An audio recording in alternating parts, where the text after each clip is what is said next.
नमस्कार, मैं हूं शरद द्विवेदी और आज का हमारा मुद्दा है अवधेश नायक किसके नायक। बात सही है। अभी कुछ देर पहले ही, ज़्यादा वक्त नहीं हुआ, अवधेश नायक जी ने बंसल न्यूज़ से बात की और दिग्विजय सिंह जी तो माफ़ी मांग ही चुके हैं। अवधेश जी ने ये भी कहा कि मैं फिर मिलने गया जब दूसरी बार टिकट की, यानी अभी टिकट की बात थी दतिया के लिए, मैं फिर पहुंचा दिग्विजय सिंह के पास और मैंने कहा एक बार टिकट कट गया था, आपकी कृपा नहीं हुई, अब हो जाए। तो उन्होंने कहा नहीं वो तो ठीक है, लेकिन ये बताओ अवधेश कि तुम तो राष्ट्रीय स्वयंसेवक संघ से जुड़े रहे हो, ऐसा तो नहीं जीत के बाद पाला बदल लोगे। दूध का जला छाछ भी फूंक फूंक के पीता है। बीना की जो विधायक हैं वो कांग्रेस में रहते हुए भी कांग्रेस की नहीं हैं, और इसके पहले जो कांग्रेस के थे वो अब बीजेपी के हैं। और राज्यसभा चुनाव में तो जो हुआ वो हो गया, लेकिन दावा बीजेपी का था कि करीब करीब 15 से ज़्यादा विधायक कांग्रेस के उनके साथ हैं। तो ऐसे में दिग्विजय सिंह जी भी गलत नहीं हैं। अवधेश जी ने यह भी कहा कि वो अब तीर्थ यात्रा पर निकल रहे हैं। हमने भी उनसे कहा कि तीर्थ यात्रा पर व्यक्ति तब निकलता है जब कोई संकल्प ले लेता है। तो इसका अर्थ ये है, ये आपका इंटरप्रिटेशन नहीं है अवधेश जी, ये बंसल न्यूज़ का इंटरप्रिटेशन है कि तीर्थ यात्रा के बाद आप कोई निर्णय लेंगे। अवधेश जी ने इसका कोई उत्तर नहीं दिया। उन्होंने कहा अभी तो मैं पत्नी के साथ तीर्थ यात्रा पर निकल रहा हूँ। हालांकि उन्होंने ये माना कि राजनीति की राहें ईमानदार और कर्तव्य पथ पर चलने वाले राजनेताओं के लिए बहुत कठिन है, जिसमें विनम्रता से हम ये जोड़ते हैं कि धन कुबेरों के लिए भी बहुत कठिन है, क्योंकि राजनीति की राह अब आसान नहीं रह गई है। जहाँ मामूली सा चुनाव लड़ने के लिए भी अब करोड़ों की ज़रूरत पड़े, तो उधर तो भैया या तो आपकी चमड़ी इतनी मोटी हो कि आपको टिकट भी कट जाए तब भी आप लंकेश की तरह एक ठहाका लगाओ, क्या हुआ इस बार टिकट कटा है, अगला टिकट हमारा होगा। माफ़ कीजिएगा, एंकर नौटंकी होते हैं तो मैं अपनी इस आदत को छोड़ नहीं पाता, क्षमा कीजिएगा। तो कुल मिलाकर सर मसला ये है कि कहानी उलझ रही है कि इधर कांग्रेस की तरफ जाएंगे, क्यों जाएंगे ये भी सवाल है। बीजेपी की तरफ आएगा तो बहुत कुछ पाएंगे, उधर जाएंगे तो क्या पाएंगे, इधर आएंगे तो पाएंगे। अब खोने पाने का ये कार्यक्रम तो चलता ही रहता है। मैं कुछ ज़्यादा बोल गया हूँ, फिर माफ़ कीजिएगा। पहले हमारी ये रिपोर्ट देखिए। दतिया उपचुनाव से पहले कांग्रेस में उठी हलचल के केंद्र में है अवधेश नायक। सियासी चर्चा तब और तेज हो गई जब पूर्व मुख्यमंत्री दिग्विजय सिंह ने सार्वजनिक रूप से स्वीकार किया कि 2023 के विधानसभा चुनाव में उनका टिकट कटवाने में उनकी भूमिका थी। इतना ही नहीं, उन्होंने अवधेश नायक से माफी भी मांगी। अवधेश जी, मैं आपका आभारी हूँ। हाँ, मैंने आपका टिकट का विरोध किया था, क्योंकि आप कुछ दिन पहले ही भाजपा से आए थे, इसलिए मैंने आपका विरोध किया था। यदि मैंने कहीं आपका अपमान किया हो तो मैं माफी चाहता हूँ, क्षमा चाहता हूँ आपसे, क्योंकि मैंने आपको देखा है और मैंने राजेंद्र भारती से पूछा तो मैंने अवधेश जी ने साथ काम किया, उसने कहा साहब भरपूर जी जान से किया। ये बेचारे खड़े मेरे पास, इनका क्या कसूर था? कोई कसूर नहीं था। दिग्विजय सिंह की माफी पर अवधेश नायक ने भी खुलकर अपनी पीड़ा जाहिर की। उन्होंने कहा कि 2023 में उनका टिकट कटवाया गया था और उपचुनाव के लिए जब वो दिग्विजय सिंह से मिले तो उन पर बीजेपी में जाने को लेकर सवाल उठाए गए। हालांकि अवधेश नायक ने साफ किया कि वो बीजेपी के संपर्क में नहीं है। साथ ही उपचुनाव में टिकट न मिलने पर दुख को उन्होंने सबके सामने स्वीकार किया। कांग्रेस में चलती है नेताओं से निकटता की राजनीति। दुर्भाग्य कहें या संयोग कहें, मेरी आदरणीय दिग्विजय सिंह से नज़दीकी नहीं बन पाई राजनीतिक। कमला जी से मेरी राजनीतिक नज़दीकी रही, अन्य नेताओं से भी हुई। आदरणीय दिग्विजय सिंह जी, राजा साहब, उन्होंने सार्वजनिक मंच से माफ़ी मांगी, यह उनका बड़प्पन है, लेकिन सच्चाई उनने स्वयं ही बयान की है कि उन्होंने 2023 में मेरा टिकट काटा था। और कारण एक ही है कि आप अवधेश नायक, आप आरएसएस के सक्रिय सदस्य रहे हो, तो मैं जब 2023 में शामिल हो रहा था उस समय मना कर देते। इस बीच कांग्रेस नेता पीसी शर्मा दावा कर रहे हैं कि अवधेश नायक पार्टी नहीं छोड़ेंगे और कांग्रेस के साथ ही रहेंगे। वहीं बीजेपी नेता हितेश वाजपेयी ने कहा कि कांग्रेस में खलबली मची हुई है और पार्टी में एकजुटता नहीं दिखाई दे रही। साथ ही बीजेपी ने कहा कि अवधेश जब बीजेपी में आएंगे तब सोचेंगे। वहाँ बखत नहीं है, इसलिए जो मेरी भी बातचीत हुई उनके परिवार से हुई, उनके श्रीमती हुई, जीतू पटवारी जी की हुई, अशोक सिंह जी की हुई, लाखन सबकी हुई, और वहाँ के क्षेत्रीय लोगों ने भी बात की। कल भी शाम को जब हम लोग आए तब भी बात हुई।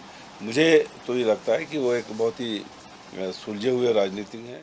कांग्रेस में खलबली मची हुई है। अभी तो अवधेश जी कांग्रेस में ही है, तो वो तो कांग्रेस के स्पोक्स पर्सन है ना, तो उनकी फेसबुक को आप कांग्रेस की मना स्थिति के रूप में समझिए। आगे देखते हैं क्या होता है। कांग्रेस अवधेश को अपना नेता मान रही है और बीजेपी भी उनके लिए दरवाजे बंद नहीं कर रही। ऐसे में दतिया की राजनीति में अवधेश नायक का कद और उनकी अगली चाल दोनों चर्चा का विषय बने हुए हैं। फिलहाल अवधेश नायक खुद को कांग्रेस के साथ बता रहे हैं, लेकिन सियासत में संकेत अक्सर शब्दों से ज्यादा मायने रखते हैं। ऐसे में सबसे बड़ा सवाल यही है कि दतिया की इस चुनावी लड़ाई में अवधेश आखिर किसके नायक साबित होंगे। हमारे सवाल, अवधेश नायक कांग्रेस में रहेंगे या नई राजनीतिक राह चुनेंगे, ये अपडेट हमने आपको किया। तीर्थ यात्रा पर निकल रहे हैं और हमारा भी ये मानना है कि आप जब कोई राह चुनना चाहते हैं तो आप कहते हैं महाकाल प्रभु को एक बार धौंक लगा लूं, उसके बाद देखते हैं उनकी कृपा से कैसे। तो यानी अब वो निर्णय लेने वाले हैं। क्या निर्णय लेंगे ये वक्त बताएगा। क्या दिग्विजय सिंह की माफ़ी ने कांग्रेस के अंदर की बात बाहर ला दी है? अब ये दिग्विजय सिंह जी भी कमाल के राजनेता हैं। मतलब कि जो बात वो कहते हैं वो ऐसी कह जाते हैं, सच होती है, लेकिन वो सच्चाई ऐसी होती है कि कांग्रेस के अंदर की बात बाहर आ जाती है।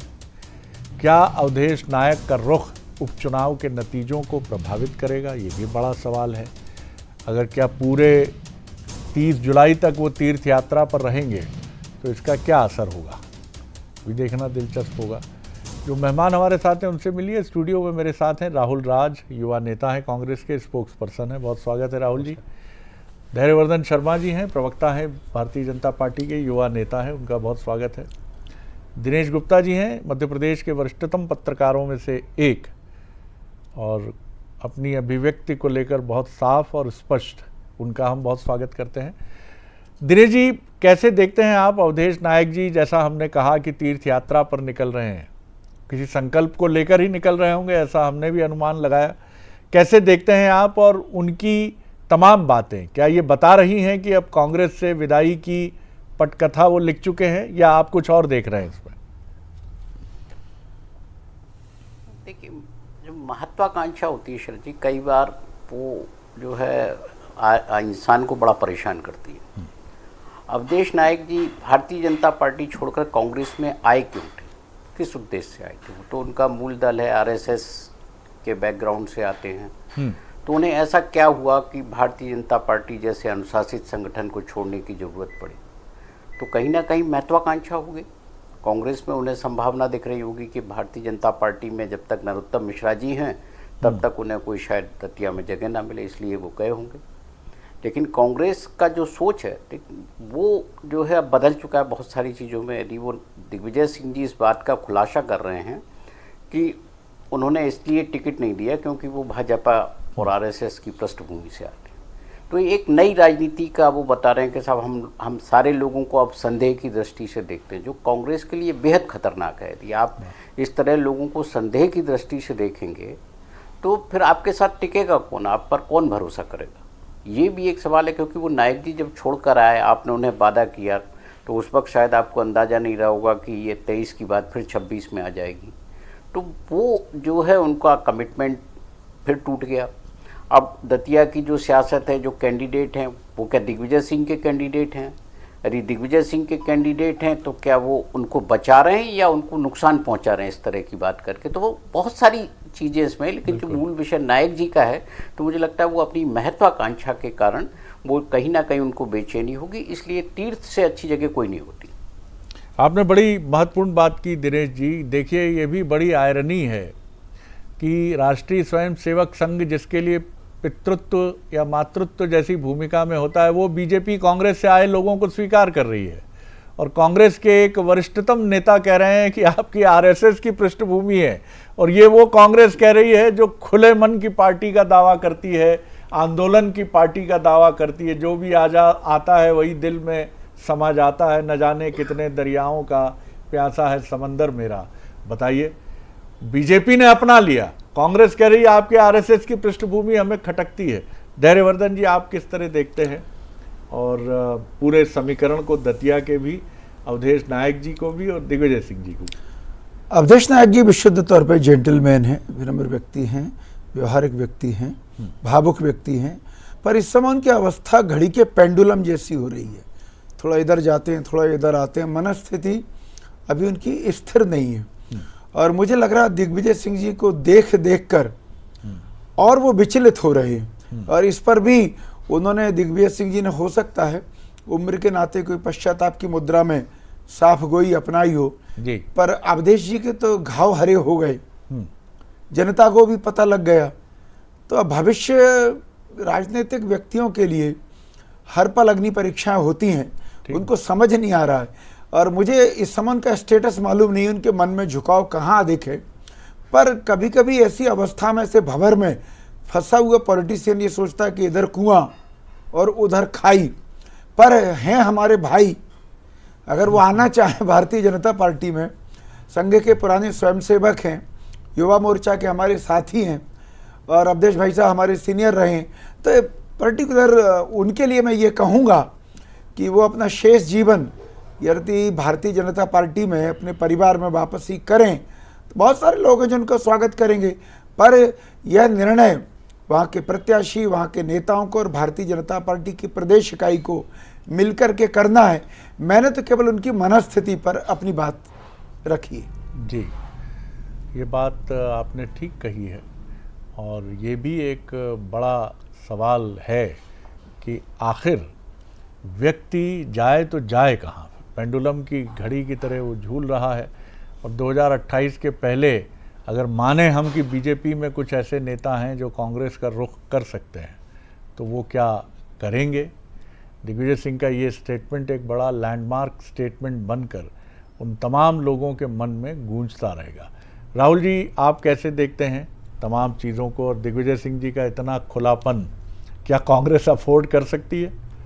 नहीं, देखिए शरद जी, दिग्विजय सिंह जी ने जो वाकया कहा वो 2023 के विधानसभा चुनाव की बात कही। उनके मन में जो विचार थे उन्होंने बहुत ही सरलता से मंच पे रखे। अवधेश नायक जी पीछे खड़े थे, आपने वो दृश्य खुद दिखाया। तो वो घटनाक्रम 2023 का है। बहरहाल जो चर्चा वर्तमान दतिया के उपचुनाव की हो रही है, जाहिर सी बात है जिस समय अवधेश नायक जी कुंठित मानसिकता और घुटन से भरी हुई भारतीय जनता पार्टी को छोड़ के कांग्रेस परिवार में आए थे, तो वह हमारे परिवार के एक सदस्य हुए और आज भी हमारे परिवार के महत्वपूर्ण सदस्य हैं। उनका जो विचार बंसल न्यूज़ से आपने चर्चा में बताया कि वो ईश्वर के पास आराधना करने जाना चाहते थे, तो सबका निजी विचार है, ईश्वर के पास जा सकते हैं, लेकिन हमारा शीर्ष नेतृत्व सतत उनके संपर्क में है। उन्होंने स्वयं इस बात को खंडित कर दिया कि वो भारतीय जनता पार्टी से किसी प्रकार कोई संपर्क में नहीं, ना ही वहाँ जाना चाहते हैं।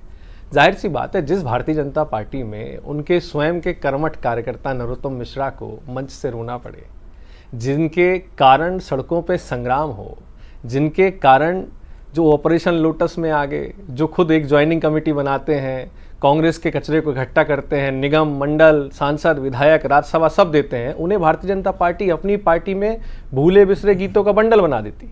क्या अवधेश नायक जी वहाँ जाने की बात करेंगे? बिल्कुल नहीं करेंगे। बहुत ही सरल, सहज और गंभीर व्यक्ति हैं अवधेश नायक जी। उनकी चर्चा जीतू पटवारी जी से, हरीश चौधरी जी से, सभी वरिष्ठ नेताओं से चल रही है। वो पार्टी में रहकर अभी हमारा जो चुनाव चल रहा है, उस चुनाव में किस प्रकार उनकी भूमिका सक्रिय रूप से रह पाए, इस पे वो और पार्टी के लोग मंथन कर रहे हैं। लेकिन मैं एक बात ज़रूर कहूँगा शरद जी, पूरा नैरेटिव जो भारतीय जनता पार्टी के अंदर, वो जो हितेश वाजपेयी जी कह रहे थे खलबली कांग्रेस में नहीं है, खलबली असल में भाजपा में है। गुटों में बटी भाजपा में अब कोई भी योग्यता पैमाना नहीं है, किसी का मान सम्मान नहीं है। उदय होती नई शक्तियों ने नीचे जाती शक्तियों को ठेंगा दिखाना शुरू कर दिया है। ये जो टसल पावर की है, वो टसल खुल के सड़कों पर दिख रही है और दतिया का चुनाव हाथ से खिसक ना जाए, इसलिए सारा फोकस नरोत्तम मिश्रा जी के आंसू से हटा के अवधेश नायक जी पे ला दिया है। तब तो नायक जी को और अफसोस होगा, अगर आपका दावा सच होता है तब तो उन्हें और लगेगा हाय हुसैन हम न हुए। एक मौका मिला था, पहले भी काट दिया आपने टिकट 2023 में, और जैसा आप दावा कर रहे हैं और उससे हम बिल्कुल इनकार नहीं कर सकते हैं कि दतिया में इस समय बीजेपी में गजब की खलबली है, और ये खलबली किसका बल बढ़ा देगी और किसका बल न्यूनतम कर देगी ये कोई नहीं जानता है। लेकिन अवधेश जी का क्या होगा, ये सवाल फिर अधर में लटका है। दिनेश जी, एक बात आप कुछ कहना चाह रहे थे धैर्यवर्धन? नहीं, मैं ये कह रहा हूँ कि कुंवर घनश्याम सिंह जी से उनके अच्छे रिश्ते रहे। कुंवर घनश्याम सिंह जी ने उनको हमेशा ये भरोसा दिलाया कि आपके लिए मैं व्यक्तिगत तौर पर मदद करूंगा और दतिया से टिकट आपको ही मिलना चाहिए। पर एन मौके पर वे खुद मैदान में आ गए उम्र के इस दौर में, तो थोड़ा सा अवधेश जी के सामने वास्तव में अंधकार है। दिनेश जी, राहुल जी भले ही ये दावा करें, लेकिन इस समय कांग्रेस से आए बीजेपी में 2 नेता, अब तृणमूल से शिवेंदु जी को भी आप क्या कहेंगे? पहले टीएमसी भी कांग्रेस का ही हिस्सा थी, वो मुख्यमंत्री हैं, और हेमंत बिस्वा शर्मा जो हैं वो मुख्यमंत्री हैं। कांग्रेस से आए कई दिग्गज नेता मध्य प्रदेश में कैबिनेट मंत्री हैं, केंद्र में कैबिनेट मंत्री हैं। तो बीजेपी तो इतने खुले मन से चल रही है, और कांग्रेस पर ये भी है कि भैया आपके यहाँ से जो जा रहे हैं बीजेपी से, सरताज जी गए, थोड़े ही दिन रहे और लौट आए। क्या एक बात मुझे याद है, एक दिग्गज नेता जिन्होंने बीजेपी का दामन छोड़ा था, तब एक वरिष्ठ नेता मध्य प्रदेश के जो बीजेपी के, उन्होंने कहा था बीजेपी से जाने वाले नेता की दशा जहाज के पंछी की तरह होती है, यानी जिस तरह विराट समुद्र में वो कितना भी उड़ेगा, कोई और छोर नहीं है, लौटकर फिर उसे बीजेपी रूपी जहाज पर ही आना पड़ता है। क्या इतनी रीति नीति में वो ढल जाता है बीजेपी की कि कोई और राजनीतिक दल उसके लिए सुगम नहीं होता? नहीं, देखिए, सबका अपना तौर तरीका होता है, लेकिन राजनीति में कोई भी ऐसा नहीं होता कि आपने यदि दल बदल लिया है तो अब आपको जो है दूसरे दल की निष्ठा के आधार पर आपको कोई मौका नहीं दिया जाएगा। ये अप्रोच ही जो है कुछ लोगों के गले नहीं उतर सकता, और ये तर्क भी गलत है, क्योंकि राजनीति में यदि इतनी निष्ठा की बात होती, इतना जो है मूल्यों की बात होती, तो फिर बात ही क्या है। राजनीति तो ऐसे होती नहीं, राजनीति का तो जो तौर तरीका उसी हिसाब से होगी। आप किसी आदमी के लिए अंडरलाइन कर देते हैं कि नहीं साहब आप फलाने जगह से आए हैं। आप ऐसे और भी बहुत सारे लोग हैं कांग्रेस पार्टी में जिनको लेके ये सवाल नहीं खड़ा होता कि साहब आप पुराने दल में थे तो हम नहीं देंगे। कांग्रेस का तो ये रहा कि आप आइए, आपका स्वागत है, आपको हम टिकट भी देंगे, सब कुछ देंगे।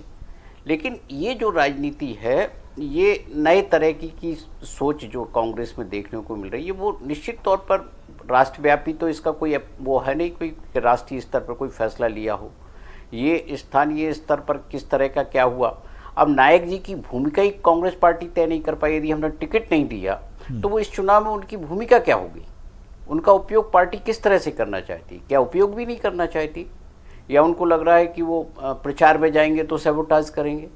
तो ये जो है, ये अप्रोच जो है, कुछ ऐसा लग रहा है कि कांग्रेस पार्टी भटक रही है कहीं, जो मूल चीज़ उसकी जो है जिस चुनाव में, उससे वो भटक रही है। उसे तो उनको जिम्मेदारी देना चाहिए, यदि टिकट नहीं दिया, आपने प्रायश्चित किया, बहुत अच्छी बात है, तो उनको नरोत्तम मिश्रा जी की तरह उनको भी कह देते कि साहब आप नायक जी, आप घनश्याम सिंह जी के चुनाव का संचालन करेंगे, तो वोट सब तो नहीं है वहाँ। तो निश्चित तौर पर ये परिस्थितियां हैं, वो कहीं ना कहीं कांग्रेस में अलग अलग राह जो लोग चल रहे हैं, ये उसके कारण है। उसके कारण एक व्यक्ति ही नहीं, और जो आगे की संभावना है, कांग्रेस उनको भी रोकने की कोशिश कर रही है। बिल्कुल आपने सही कहा, और दोनों ही पार्टियों के लिए जिस तरह दतिया प्रतिष्ठा का प्रश्न बना, वो भी बड़ी अलहदा बात है। ना दतिया के हारने या जीतने से बीजेपी की सेहत पे कोई फ़र्क पड़ता, और न ही कांग्रेस के लिए कोई चुनौती बनती कि दतिया हारे तो 2028 की चुनौती भी समाप्त हो गई। धैर्यवर्धन जी, ये बार्गेनिंग का समय है अवधेश नायक जी के लिए। मुझे लग रहा है वो थोड़ा ठहर कर, थोड़ा थम कर आत्मचिंतन की मुद्रा में है कि क्या मुझे घर वापसी कर लेना चाहिए। आप इस शब्द का इस्तेमाल करके राजनेताओं की अवमानना कर रहे हैं धैर्यवर्धन जी, कि बार्गेनिंग करते हैं राजनेता और तौलते हैं कि मौका आता है, कौन लगाएगा सबसे ज़्यादा बोली हमारी, तो हम चलते हैं उस तरफ। जी, जैसे आपने कहा कि जैसे उड़ जहाज को पंछी पुनी जहाज पे आवे, जी वो ठीक है, पर मुझे लग रहा है दिग्विजय सिंह जी की स्वीकारोक्ति के बाद इस शब्द का प्रयोग मेरे द्वारा गलत ना माना जाए कि जब उन्होंने खुद ने स्वीकारा सार्वजनिक तौर पर कि हाँ मैंने अवधेश नायक जी का टिकट काटा है, तो उनको पुनर्विचार का ये भाव उनके मन में आना लाजिमी है। मनुष्य है वो देखेंगे, तलाशेंगे कि क्या मैंने बीजेपी छोड़कर गलत निर्णय किया, क्या कांग्रेस में रहना ही मेरे लिए श्रेयस्कर है या घर वापसी कर लूं। जिन कारणों से, जिन हालातों से आक्रोश में व्यक्ति अपना मार्ग परिवर्तित करता है, वापस उस ट्रैक पर आने के लिए भी कई बार उनके निकट के लोग दबाव बनाते हैं। तो ये अंतर्द्वंद उनका खुद का भी है, उनके समर्थकों का, उनके चाहने वालों के बीच भी ये वैचारिक भिन्नता है। तो कोई बुराई नहीं है, पर आ जाएं तो अच्छा है। बात करें ऊपर हमारे नेताओं से, वरिष्ठ माननीय प्रदेश अध्यक्ष जी से, मुख्यमंत्री जी से, हमें अच्छा लगेगा। एक माला लेकर के मैं भी पहुंचूंगा स्वागत के लिए। आपके तो वरिष्ठ हैं ही वैसे हो। जरूर जी, युवा मोर्चा के साथी हैं, सीनियर हैं, मित्र हैं। तो राहुल जी, अब तो इस मंच से भी एक आमंत्रण चला गया है कि अगर आना चाहें तो स्वागत है, बाकी तो पार्टी संगठन निर्णय करेगा। लेकिन धैर्यवर्धन जी को तो कोई आपत्ति नहीं है, वरिष्ठ हैं, रीति नीति भारतीय जनता पार्टी की और संघनिष्ठ सोच की रही है, तो स्वागत है उनका। जी देखिए शरद जी, आपने लंबे समय तक चुनाव को कवर किया है। जिस दतिया चुनाव में कहा जा रहा था वो तो एक तरफा है, अचानक से कांग्रेस की पूरी चर्चा हो रही है, अब तो कांग्रेस के नेताओं की चर्चा हो रही है। फोकस थोड़ा सा डाइवर्ट करके इस बात को समझना होगा कि राजनीति में कोई बगल में खड़ा रहे तो भी सैबोटाज कर सकता है। नरोत्तम मिश्रा के आंसू जो बह रहे हैं, उनके कार्यकर्ताओं के वर्जन्स देखिए आप, क्या वो भूल जाएंगे उनका अपमान? लेकिन आप कह रहे हो कि उनको किसी प्रकार की भूमिका में, स्वयं जीतू पटवारी जी पीसी शर्मा जी के साथ अवधेश नायक जी के घर गए, लंबी चर्चा हुई। चर्चाएं जो बंद कमरे में की होती हैं वो रणनीति की होती हैं। अवधेश नायक जी और उनके समर्थक पूरी तन्मयता के साथ कांग्रेस पार्टी का काम कर रहे हैं, लेकिन वो दिख नहीं रहे हैं या खड़े नहीं हो रहे हैं। खड़े तो नरोत्तम मिश्रा जी मंच पे हैं, आंसू बहा रहे हैं। आप भी जानते हैं कि जब जिस क्षण उन्होंने जिस प्रकार से उनके आंसू गिरे हैं और नीचे बैठते बैठते जब वो रो रहे हैं और पीछे इमरती देवी मुस्कुरा रही हैं, उसका क्या प्रभाव उनके कार्यकर्ता पड़ा होगा। अवधेश नायक जी एक गंभीर व्यक्ति है, उन्होंने अपना निर्णय लिया हुआ है। निर्णय लेकर वो कांग्रेस पार्टी के साथ पूरी तन्मयता के साथ खड़े हैं। और आप देखेंगे शरद जी, जब दतिया का चुनाव का परिणाम आएगा, अवधेश नायक जी पूरी तन्मयता के साथ घनश्याम सिंह जी के साथ खड़े मिलेंगे। और 2028 में 2 ही साल बचे हैं। आज उनके साथ जो आज उन्होंने त्याग किया है, पार्टी उनके उस त्याग को 2023 में भी देख रही थी। घटनाक्रम जो भी हो वो उल्लेखित हो चुका है, लेकिन आज 2026 में जो त्याग अवधेश नायक जी ने किया है, निश्चय ही पार्टी का हर बड़ा नेता उनके संपर्क में, और 2028 में उनके इस त्याग को भी पूरी तरह तरजीह दी जाएगी। लेकिन मनोविज्ञान ये कहता है राहुल जी कि अगर आप रो रहे हों और कुछ लोग मुस्कुरा रहे हों या ठहाके लगा रहे हों, तो वो उतने खतरनाक नहीं हैं जितने वो लोग हैं जो सांत्वना जता रहे हैं आपके करीब आके और आपसे ये कह रहे हैं कि नहीं, हमें बहुत दुख है। और ये अक्सर हम देखते हैं कि ये मोडस ऑपरेंडी अक्सर हम क्राइम में सामने आते हुए देखते हैं कि जब कत्ल करने वाला ही सबसे पहले पहुंचकर कहता है बड़ा अफसोस हुआ मुझे। बहरहाल इमरती देवी जी पर ये बात तो है, इसकी चर्चा भी है कि वो मुस्कुरा रही थी। दिनेश जी, दिग्विजय सिंह जी ने ये कहकर क्या ये मैसेज भी दे दिया है मध्य प्रदेश में कि 2023 तक तो टिकट देना और काटना, उसमें मेरी भी महत्वपूर्ण भूमिका रही है, तो क्या 2028 में भी इसका प्रभाव देखने के लिए मिलेगा? अब ये सब चीज़ें तो भविष्य के गर्त में हैं शरद जी कि 28 तक क्या स्थिति बनती है। लेकिन अतीत की जब हम बात करते हैं ना, तो कभी उन्होंने लक्ष्मण सिंह को जब टिकट दिया था 2018 के चुनाव में, तो क्या उन्हें याद नहीं था कि वो भी भारतीय जनता पार्टी में चले गए थे, उनको भी टिकट नहीं देना चाहिए। तो राजनीति में जो आप किसी के, हाँ किसी के लिए आप कहते हैं कि नहीं साहब इस आधार पर नहीं दे सकते, लेकिन जो है जो अपना होता है तो उसके लिए आपकी परिस्थितियां बदल देती हैं। यही तो जो राजनीति है 2003 के बाद की जो राजनीति है, वो दिग्विजय सिंह की अलग तरह की राजनीति है। उसमें कांग्रेस को हासिल क्या हुआ इस पूरे पीरियड में, ये भी तो कांग्रेस पार्टी देख रही होगी ना। यदि उनको राज्यसभा नहीं दिया है, उन्हें अग्नि कोई जिम्मेदारी नहीं दी है, तो वो भी पार्टी ने सोचा होगा कि इसका नफ़ा नुकसान क्या है, उनकी किस तरह की फॉलोइंग है, किस तरह की वॉइस है। जब वो खुद कहते हैं कि मेरे बोलने से वोट कटते हैं, तो यहाँ भी दतिया में भी तो वही हुआ ना कि एक आदमी के आपने जो है जगमहरे कर दिए और पूरी जग को बता दिया कि साहब हमने इनकी निष्ठा पर संदेह था। तो हर आदमी पूछेगा, गली गली में पूछेगा कि भाई अवधेश नायक आप गए क्यों थे जब आपकी निष्ठा पर संदेह था, तो आप भारतीय जनता पार्टी में ही रहते। हमारे प्रत्याशी, तो एक तरह से तो नुकसान ही किया ना उन्होंने कांग्रेस पार्टी। जी जी, हमारे प्रत्याशी आशुतोष तिवारी जी ने पहल की है, उनके घर गए हैं। भारतीय जनता पार्टी में उनको आने के लिए उन्होंने पहल की है, शुरुआत की है, वार्तालाप भी हुआ होगा। लेकिन आज एक और बड़ी महत्वपूर्ण बात रही, आप तीनों मेहमानों के सामने रखता हूं उसको। अवधेश जी से जब हमने पूछा कि आप निर्दलीय भी चुनाव लड़ सकते थे, तो उन्होंने कहा 3 से 5 करोड़ रुपए लग जाते हैं, मेरे पास इतना पैसा नहीं है, मैंने जीवन में पैसा नहीं कमाया। ये बात बड़ी विचित्र है कि आखिर जिंदगी क्या विधायक बनना, सांसद बनना है? और अगर 3 से 5 करोड़ रुपया चुनाव लड़ने के लिए निर्दलीय को चाहिए, तो यानी 3 से 5 करोड़ कीमत चुनाव लड़ने की, और बड़ी कीमत जब आप बड़ी पार्टी में हो, तो जाहिर है ये पैसा कहां से आएगा फिर? तो राजनीति क्या हो गई है? राजनीति किस दिशा में चली गई है? मैं देख रहा हूं कि नेताओं का ब्लड प्रेशर बढ़ता चला जा रहा है, उनकी चिंता बढ़ती चली जा रही है। ईश्वर का दिया सब कुछ है उनके पास। कई लोग घर से बहुत समृद्ध हैं, राजनीति में आए, कुछ लोग माफ कीजिएगा राजनीति में आकर समृद्ध हो गए, लेकिन ये दोनों ही परेशान हैं, जो घर से समृद्ध थे, जो राजनीति में आकर समृद्ध हो गए। तो आप काम किसके लिए कर रहे हैं? हमने तो ये सुना है साहब कि जर्नलिज्म में आए इसलिए, चिकित्सा सेवा को इसलिए चुना, मन को संतोष मिले। अब मन का संतोष क्या धन के इर्द गिर्द है, प्रतिष्ठा के इर्द गिर्द है? तो भाई साहब भूल जाइए, फिर भूल जाइए। आइए 2029 के सिंहस्थ में, 28 के सिंहस्थ में, और बैठिए वहाँ, संतों की संगत करिए और समझिए कि आखिर इन सब का अंत कहाँ है, राम नाम सत्य में या फिर चुनाव जिता दो भैया, इसमें चॉइस इज योर्स सर। बहुत शुक्रिया आप तीनों मेहमानों का। आगे देखिए हमारा बुलेटिन प्राइम मैक्रो। नमस्कार।